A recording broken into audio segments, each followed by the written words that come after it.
क्या मार्च के आने से कनाडा और भारत के रिश्ते सुधर जाएंगे? ये एक बड़ी यूनिक अपॉर्चुनिटी है।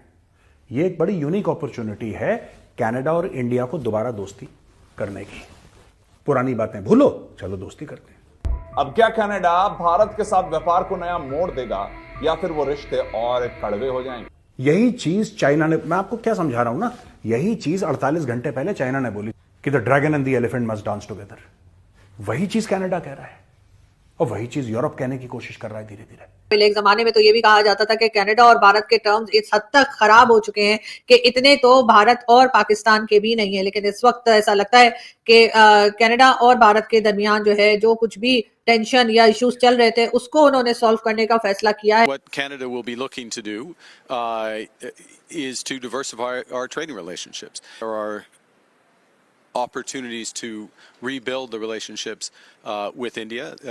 There needs to be a shared sense of values around that commercial relationship, and if I am Prime Minister, I look forward to the opportunity to build that. Pakistan कोई ऐसी तकरीब नहीं करा सकता, पाकिस्तान कोई ऐसा फोरम जो है वो नहीं कर सकता जिसमें पाकिस्तान अमेरिका के किसी साबिक सेक्रेटरी ऑफ स्टेट को भी बुला सके। मैंने आज तक नहीं देखा पाकिस्तान में कोई ऐसा फोरम। यहाँ पर सिर्फ कैनेडियन इंटेलिजेंस चीफ को नहीं बुलाया गया है, कई यूरोपियन कंट्रीज के भी इसमें इंटेलिजेंस चीफ जो है वो शामिल होंगे और वो इस कह लीजिए इस समिट में हिस्सा लेंगे। लेकिन पाकिस्तान के आईएसआई, जी हाँ, आईएसआई जो है वो इसमें शामिल नहीं है। आईएसआई के चीफ जो है उनको इनवाइट नहीं किया गया है। बरतानवी भी आ रहे हैं, अमेरिकन भी आ रहे हैं, यूरोपियंस भी आ रहे हैं, सारे आ रहे हैं। और चीज क्या है, एजेंडा क्या है?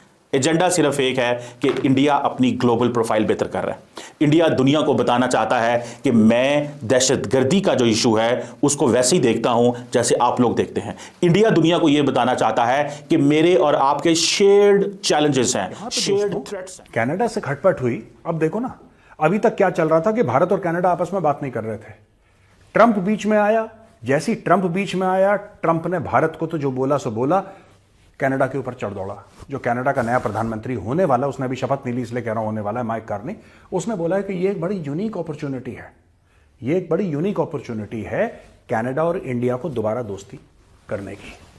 पुरानी बातें भूलो, चलो दोस्ती करते हैं। यही चीज चाइना ने, मैं आपको क्या समझा रहा हूं ना, यही चीज 48 घंटे पहले चाइना ने बोली थी, जो हमने कल यही द चाणक्य डायलॉग्स में कवर करा था कि the dragon and the elephant must dance together. वही चीज कनाडा कह रहा है और वही चीज यूरोप कहने की कोशिश कर रहा है धीरे धीरे। तो आप समझ गए, जब आप सब, क्या होता है कि जब आप सबको आइसोलेट करते हैं ना, फिर सब लोग कहते हैं कि ठीक है भाई आ जाओ एक साथ। अब देखते हैं, हमें बहुत ज्यादा कमजोर समझ रहा है, बहुत गुंडागर्दी कर रहा है। खालिस्तान के लोगों को लेकर जो खालिस्तानी मूवमेंट या कह लीजिए खालिस्तानी सपोर्टर्स जो कनाडा में पाए जाते हैं, उन्होंने अक्सर ही जो है वो भारत को निशाना बनाया और वहां से कई तरह की बातें की गई, जो कि डेफिनेटली कोई भी कंट्री जो है वो, भारत हो या जो भी कंट्री हो, वो इस तरह की चीजों को एक्सेप्ट नहीं करेगी।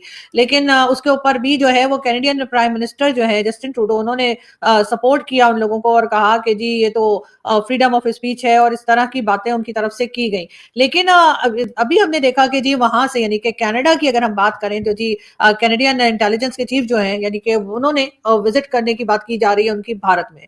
जी हाँ, भारत ने इनवाइट किया है इंटेलिजेंस चीफ को कैनेडियन, और उनकी वहां पे विजिट होगा। और ये देखते हुए भी कि काफी ज्यादा टेंशन दोनों कंट्रीज के बीच में रही है और अभी भी कोई खास अच्छे ताल्लुकात नहीं है, फिर भी अगर ये इन्विटेशन दिया गया है तो डेफिनेटली भारत जो है वो अपनी फॉरेन पॉलिसी को किसी और तरीके से लेकर चल रहा है और उसमें वो अगर ये समझते हैं कि इंटेलिजेंस चीफ से मुलाकात करनी चाहिए तो वो मुलाकात कर रहे हैं। और उस चीज को लेकर जो एक बाकी कंट्रीज में, खासतौर पर हिंदुस्तान पाकिस्तान के बीच में रहता है कि हर तरह के जो टर्म्स है, हर तरह की बातचीत या डायलॉग जो है उसका रास्ता बंद कर दिया जाता है, वो भारत करता हुआ हमें दिखाई नहीं दे रहा और ये एक अच्छी बात है। लेकिन यहाँ पर सिर्फ कैनेडियन इंटेलिजेंस चीफ को नहीं बुलाया गया है, कई यूरोपियन कंट्रीज के भी इसमें इंटेलिजेंस चीफ जो है वो शामिल होंगे और वो इस कह लीजिए इस समिट में हिस्सा लेंगे। लेकिन पाकिस्तान के आईएसआई, जी हाँ, आईएसआई जो है वो इसमें शामिल नहीं है। आईएसआई के चीफ जो है उनको इनवाइट नहीं किया गया है और ये कोई पहली बार नहीं हुआ है कि पाकिस्तान की कोई नुमाइंदगी नहीं है, पाकिस्तान अपना मौकफ नहीं दे सकता।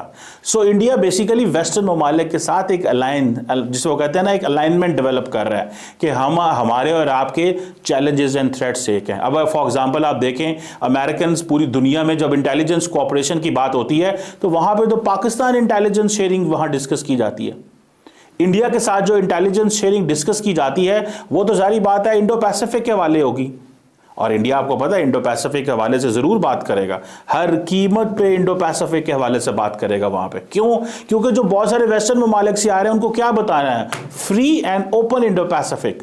Free and open Indo Pacific की बात नहीं करेगा तो जो वेस्टर्न ममालिक के लीडर्स आ रहे हैं, इंटेलिजेंस चीफ आ रहे हैं, उनका तो इसमें कोई इंटरेस्ट नहीं है।